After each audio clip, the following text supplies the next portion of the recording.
સુરત મનપાએ વધુ 136 ડાઇંગ મિલ સીલ કરી હોવાની વાત સામે આવી છે। ઉધના અને લિંબાયત વિસ્તારમાં કાર્યવાહી મનપાએ કરી છે। ડાઇંગ મિલોને નોટિસ આપી સીલ કરવામાં આવ્યા હતા। ડાઇંગ મિલોને ડ્રેનેજ કનેક્શનો મનપાએ કાપ્યા છે અને ડ્રેનેજમાં ગેરકાયદેસર કેમિકલ યુક્ત પાણી છોડાયું હતું।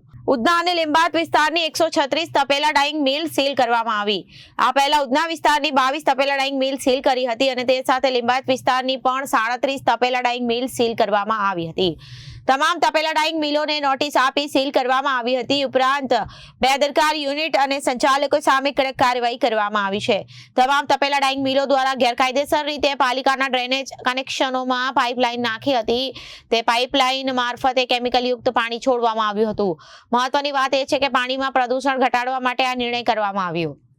મનપાના અધિકારીઓનું કહેવું છે પણ ડાઇંગ મિલમાં આ રીતે ડ્રેનેજ કનેક્શનને જોડવામાં આવશે, તે કનેક્શન કાપી નાખવામાં આવશે અને કાયદાકીય રીતે તે કાર્યવાહી પણ કરવામાં આવશે। ઘણા મિલના માલિકો કોર્પોરેશનની ડ્રેનેજ લાઇન સાથે તેમના મિલની પાઇપનું કનેક્શન કરીને પાણી તેમાં છોડે છે, એટલે ચોખ્ખા પાણીમાં ગંદુ પાણી ભેળસેળ થાય છે, જેના કારણે સ્થાનિકોમાં રોગચાળો પણ ફેલાય છે।